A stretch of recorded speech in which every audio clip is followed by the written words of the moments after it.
环球大战线深入世界最前线，全球各地的观众朋友，大家好，我是叶思敏。我们先欢迎来宾前立委蔡正元蔡委员。思敏好，大家好。前国安会副秘书长杨永明老师。思敏好，各位朋友好。前海军舰长吕礼士舰长。主持人好，各位观众大家好。好，观众朋友，今天节目一开始持续的要来关心到的是中日之间的这一场政治的争议。我们持续要来看到的是中国大陆的7马赫反舰飞弹现在正式的亮相了，如何威慑整个西太平洋？等一下一起的来做关心。好，今天的3个火线话题，等一下要请来宾来帮我们做解答。先来看到是中国大陆这一家民企，它要量产的是7马赫的反舰飞弹。根据了解，反舰飞弹一旦成型的话，西太平洋的飞弹就会进入到了淡海的时代，包括了整个冲绳、西日本跟台海会全面的掉入火圈当中吗？这是第一个。第二件事情，我们今天会来关心的是北京另外启动的限日令，包括了兵棋部本来要举办的演唱会临时被砍卡了，现在被视为是羞辱性啊，中国对日本的羞辱性开到最大。第三件事情，今天也会来关心到的是新加坡的总理黄循财，他一句话要中国大陆放下对日本的历史仇恨，惹怒了中国，新加坡因此被卷入在中日的战火当中。真的吗？黄循财是偏袒日本吗？还是被香港媒体给误解了呢？今天就这3个议题，我们都会一起的来做关注。中日之间的这一场政治间的战火，一路现在延烧，不断的狂烧到了军事，甚至到了国际舆论战了。先来看到刚刚特别提到的这一间公司是来自于中国大陆的民企凌空天行，正是在军事领域，他们推出了超音速的反舰飞弹。这一款飞弹叫做御空己1000。先来看到它的这些基本档案，因为它的基本档案是直接让周边国家背脊发凉。先来看到它的射程是达到了1300公里，速度7马赫，而它的造价根据了解是70万人民币，只有传统飞弹的1/10。最可怕的事情是，它已经完成可以做到量产，而且非常的便宜。另外，在官方发布的模拟画面中，多枚飞弹是直接锁定在日本的名古屋，还有东京周边等等的地区。尽管东京距离中国沿海1600公里，其实是已经超出了这个射程，但是根据了解，它还是足以覆盖日本多个地区，从这个美军的基地这边的冲绳，一直到九州4国，还有本州西部，根据了解都是可以做覆盖的。节目一开始，我们要来特别请教舰长如何看了这个低价量产的这一款飞弹御空己1000会如何改变整个西太平洋的飞弹规则？这一款飞弹可以直接对准冲绳美军基地、西太还有台海，对他们的威胁到底有多大？甚至有办法威胁到东京吗？舰长怎么看？如果我们从它的一个公布的画面来看的话，其实它的准度是100%的哦，它直接的命中这个目标，而且他说，从就是我们看到现在这张图啊，从发射，那我是没有截这个它命中的图，那可是他他特别强调，从发射到命中这2张的过程啊，其实代表都是实际上拍摄的，而不是使用动画啊。那但是其实它最大的效果是，其实它是民间公司产生的，它不是一般我们所看到的中国大陆国企所产生的啊。那它其实有几个部分，以前我们都谈到这一种高超音速飞弹的话，其实它多半使用的是这种耐热的，无论是陶瓷或者是它的一个耐热的钢板啊。可是它这一次呢，我们讲到这个凌空天行，它用的是水泥，大家想都没想到，它用的是一个发泡的水泥的材质。那其实它这里也已经告诉我们说，它的也就是拦截的方式啊，到底是如何？也就是它到达了目标区之后，它会自动的打开 Seeker 那寻标器，然后来辨认目标。那也就是我们一般认为它攻击的应该是航空母舰，可是他如果这样讲的话，那代表不一定哦。他可能先攻击的是我们讲到的防空指挥舰，一旦防空指挥舰被瘫痪之后，其实航空母舰被命中的可能性更高。那另外，他在这个 CG 里面，它特别强调另外一件事，也就是它可以自动躲避这个威胁。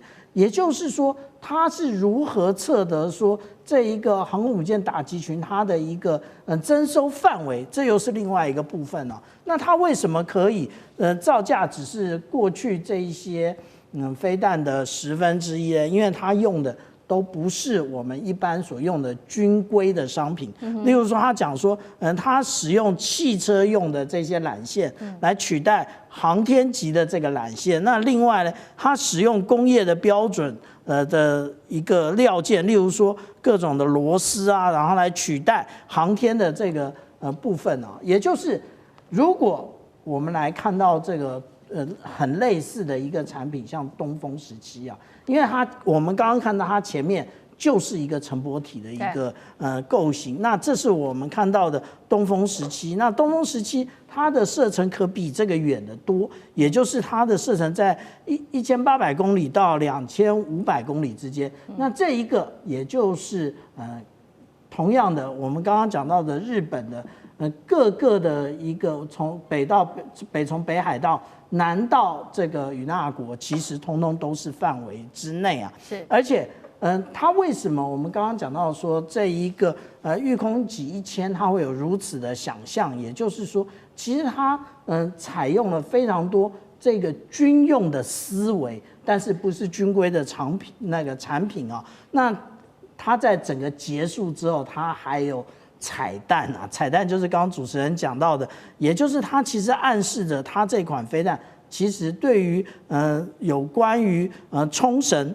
九州4国以及本州的部分呢，它是可以命中的。那这我们就会想到另外一件事情，当我们讲到盾很利的时候，那我们要想到矛的本身它的捍卫能力。那其实这个就是大家现在一直在讲有关于与那国岛的这个03型的这个中程防空飞弹。其实这个防空飞弹它的拦截的距离只有50公里啊。那拦截50公里的话，那这个是现在所使用的03式。可是实际上来讲，我们看到他们现在在西南诸岛用的已经不是原来那个03式的部分，而是有新的一个弹翼的结构。那这种弹翼的改变之后，可以使它的那个转向的半径更小，速度更快。这个也就是我们看到说日本要不断的在改进这些装备。那其实高市早苗就从这些装备里面，他觉得很有底气啊。但是我们讲到说这一种飞弹其实根本就没有办法拦截，无论是这个御空级1000，或者是东风17，或者是东风16，其实它都完全没有办法拦截。也就代表说，其实很多的政治人物他们都用断简残篇来进行判断，然后做政治的决策，反而将国家带到了一个万劫不复的地步。好，刚刚我们看到的是在这一场中日的冲突之下，不管是来自于大陆的东风系列的武器，或者是御空级1000，接下来会针对于日本或者对于台海的威胁，其实这一场争议还另外威胁到现在已经整个外溢到不管是军事领域，甚至是在文化商业领域，有几个大型规模的这个文化的商演已经决定要暂停。我们先来看到对于日本的冲击又有哪些，包括了滨崎步在上海的演唱会开场的前一天临时取消，另外还有大龟珍稀的活动也终止了，面包超人还有美少女战士等等见面会、音乐剧等等全部取消，被形容是比当年韩国它部署这个萨德飞弹系统引发的限韩令还要更狠、更突然，而且具有这个羞辱性。杨老师怎么看对于日本接下来娱乐产业的威胁？我倒不会说是羞辱性，我觉得比较正确的形容应该是针对性啊。那它当然，如果日方感觉到羞辱性，这也是可能附带的效果。可是它主要是针对，也就是高市早苗的发言。那中国大陆这边要采取一些抵制、反制，啊，甚至接下来会不会有更进一步的外交跟经济上的制裁，我们不知道。目前你看到它的民调，最新的民调啊，其实就是在我们台湾经历过嘛，你搞那个抗中保台，你民调就会高，因为都是民粹化了，那你尤其你在日本现在搞抗中保日，那就是这个概念。抗中保日里面呢，其实已经没有台湾有事的这个概念了。台湾朋友先不要高兴，因为在整个现在这个叙事的过程当中，其实它只是一种论述，但是高市把所谓的台海有事影响日本国家安全，叫做存亡危机事态，那作为一个连结，而且把它直接讲出来，而且不愿意撤回。虽然在美国川普的敲打之下，他有一点修正，退回原点，但是大家知道嘛？老大哥讲话，你总是要去呼应他。可是老大哥没有叫我们撤回，因此他就坚持不撤回。这种抗中保日的这种情绪其实在日本发酵。我必须要讲，最新的日本经济新闻跟东京电视台，那他们都算是不算比较中间的就是这个媒体立场上没有说偏左偏右。高市现在支持率75%，这已经不是什么小权支持率了，它已经突破小权天花板了。那也问到了有关于台湾有事，日本行使集体自卫权，其实就很清楚啊。集体自卫权的意思就是说，日本可以出兵，支持的认为这个言论合适的55%，不合适的30%。现阶段目前是这样子，但我觉得大概已经来到这个最高点，那接下来会往下掉。接下来你看到的中日之间的冲突，跟经济上的压力，跟后续它的政策上的问题，就会开始出现这个民调的这个影响。那中国大陆这边现在我看到的数据到现在到年底就12月份，大概从中国大陆前往日本的班机总共是5548班其实非常多，已经取消了904班所以将近20%被取消。还是有80%维持的，所以中国大陆也不是全面性的抵制。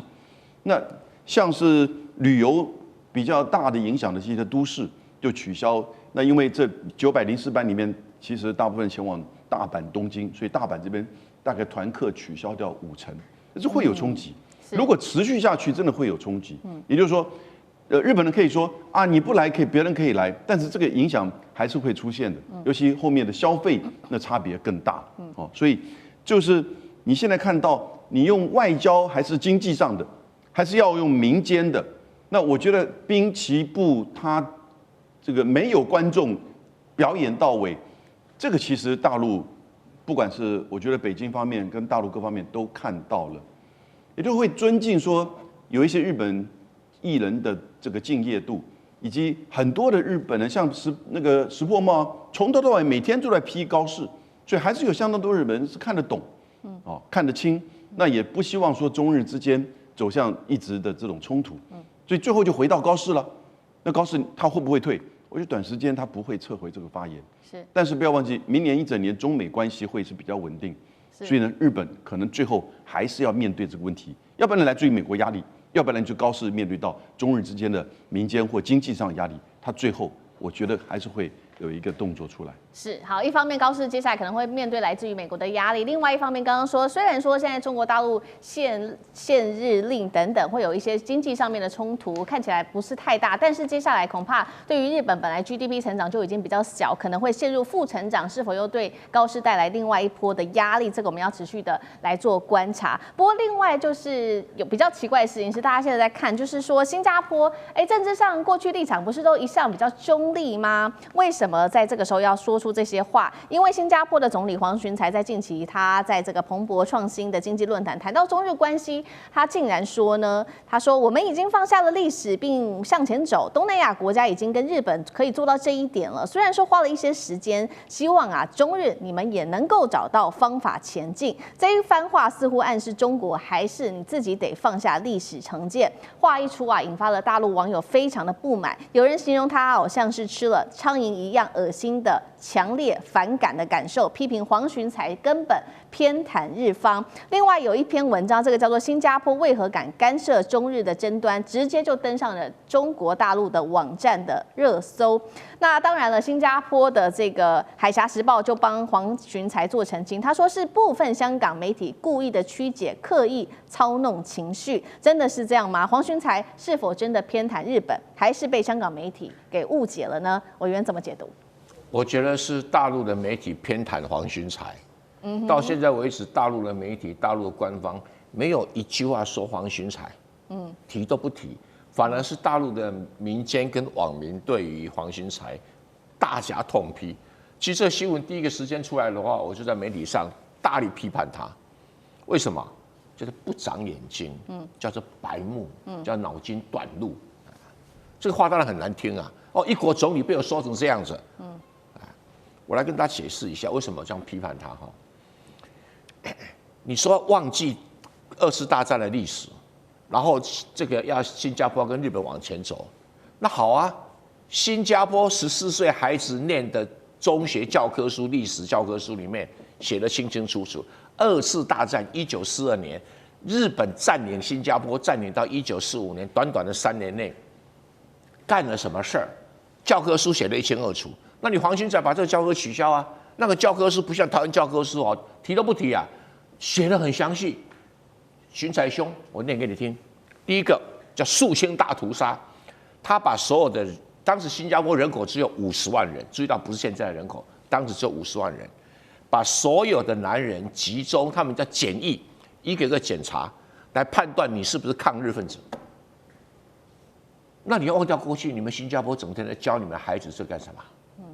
而且你还把它当作新加坡立国的最重要的故事。说为什么新加坡要立国？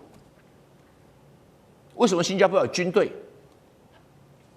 那你今天在讲什么？第二个，中国大陆有因为南京大屠杀、卢沟桥事变、淞沪会战、长江会战、太行山这个游击战，把它拿来当理由，所以禁止滨崎步演出吗？或者禁止日本水产进口吗？禁止日本牛肉进口吗？没有啊！你看，南京大屠杀照常纪念，寿司照常吃，92阅兵、93阅兵纪念什么？纪念所谓的反法西斯以及抗日战争胜利，什么80几周年？请问你，北京有叫大家去抵制什么日本餐厅啊？抵制日本旅游吗？没有啊！93大阅兵结束了以后，还不一堆人跑到日本去玩？10月黄金假期还不一堆人跑去玩？中国大陆没有把这个事情连在一起啊！中国大陆跟你们新加坡一样啊，就搁置不提嘛，正常交往嘛，可是现在中国大陆对于日本愤怒在哪里？你黄循财根本没有搞清楚，这跟过去的历史是毫无关系的。因为很简单嘛，中国大陆说我要收回台湾，台湾是根据开罗宣言、波茨坦公告，今天刚好开罗宣言的80几周年，是这个我要收回，和平统一或者武力统一，你日本要插一手你日本战败国把土地还回来给我以后，你现在要插一手那你还在与那国岛、石垣岛，还叫你的防卫大臣去那边看看你们的武力设施，那边装的导弹可以打到什么地方？可以打到上海。请问你什么意思？中国人不愤怒吗？你说你要介入什么存立危机事态？什么叫存立危机事态？第一个，只要宣布存立危机事态，日本所有的防空反舰导弹全部启动。